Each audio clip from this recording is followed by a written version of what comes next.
অভিযোগ একই, কিন্তু সেই অভিযোগ ঘিরে দুই জেলায় সিপিএমের দুই ভিন্ন অবস্থান। বর্ধমানে তৃণমূলের বিরুদ্ধে সন্ত্রাসের অভিযোগ তুলে ভোট বয়কটের সিদ্ধান্ত বামেদের। অন্যদিকে উত্তর 24 পরগনার পানিহাটিতে তৃণমূলের বিরুদ্ধে সন্ত্রাসের অভিযোগ সত্ত্বেও মানুষকে ভোট দেওয়ার জন্য আহ্বান জানান সিপিএমের জেলা সম্পাদক গৌতম দেব।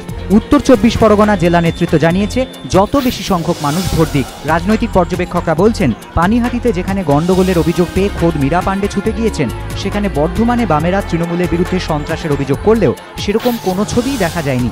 উত্তর 24 পরগনা জেলা নেতৃত্ব যেখানে মানুষকে ভোটের আহ্বান জানাচ্ছেন, সেখানে বর্ধমানে কেন ভোট বয়কটের সিদ্ধান্ত? বামেদের ঘাঁটি বলে পরিচিত বর্ধমান জেলা গত বিধানসভা ভোটেই হাতছাড়া হয়েছে। 23টি বিধানসভা আসনের মধ্যে মাত্র 9টিতে জিতেছে বামেরা। বর্ধমান দক্ষিণ বিধানসভা কেন্দ্রে বিধানসভা ভোটে 37,000 ভোটে হেরেছেন নিরুপম সেন। অতি সম্প্রতি পঞ্চায়েত ভোটে বর্ধমানে বিধানসভার থেকেও 10% ভোট কমেছে বামেদের। তারপর আলিমুদ্দিনের কড়া সমালোচনার মুখেও পড়তে হয়েছে জেলা নেতৃত্বকে। এমনকি খোদ বুদ্ধদেব ভট্টাচার্য পর্যন্ত জেলা নেতৃত্বের সমালোচনা করেছেন। রাজনৈতিক মহলে প্রশ্ন, সেই সমালোচনার কথা মাথায় রেখেই কি হারের আশঙ্কায় বর্ধমানে আগে ভাগে ভোট বয়কট করল বামেরা? ভোটে হারলে যাতে আবার শীর্ষ নেতৃত্বের সমালোচনার মুখে না পড়তে হয়, সেজন্য অজুহাতের রাস্তা খোলা রাখতেই কি এই সিদ্ধান্ত? বর্ধমানের পথেই চাকদা। বর্ধমানে ভোট বয়কটের পর এবার চাকদাতেও প্রার্থীপদ প্রত্যাহার করে নিল নদিয়া জেলা বামফ্রন্ট। শনিবার সকাল থেকেই চাকদার বিভিন্ন জায়গায় তৃণমূলের বিরুদ্ধে সন্ত্রাসের অভিযোগে সরব হয় বামফ্রন্ট। এরপর 21টি ওয়ার্ড থেকেই প্রার্থীপদ প্রত্যাহার করে বামেরা।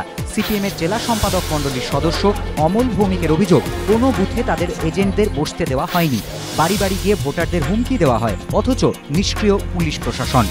যদিও সন্ত্রাসের অভিযোগ অস্বীকার করেছে তৃণমূল নেতা দীপক চক্রবর্তীর দাবি, মানুষ প্রত্যাখ্যান করবে জেনেই প্রার্থীপদ প্রত্যাহার করে নিল বামফ্রন্ট।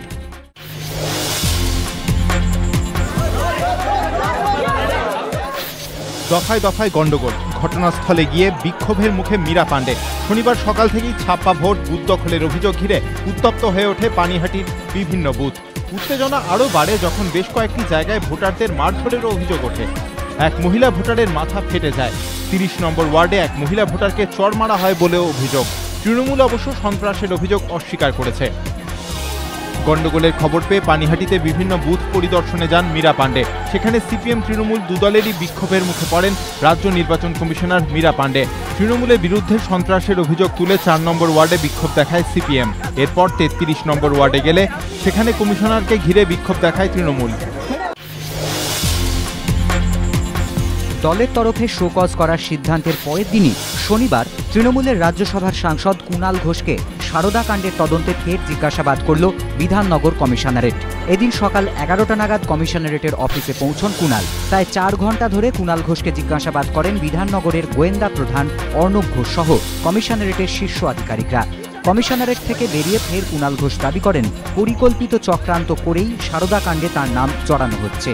এদিন কুণাল ঘোষের বক্তব্য রেকর্ড করে পুলিশ। এর আগে গত 29শে এপ্রিল কুণাল ঘোষকে জিজ্ঞাসাবাদ করে বিধাননগর কমিশনারেট। সেদিন কুণাল যা বলেছিলেন এবং এদিন যা বললেন তা খতিয়ে দেখবে পুলিশ, এমনটাই সূত্রের খবর।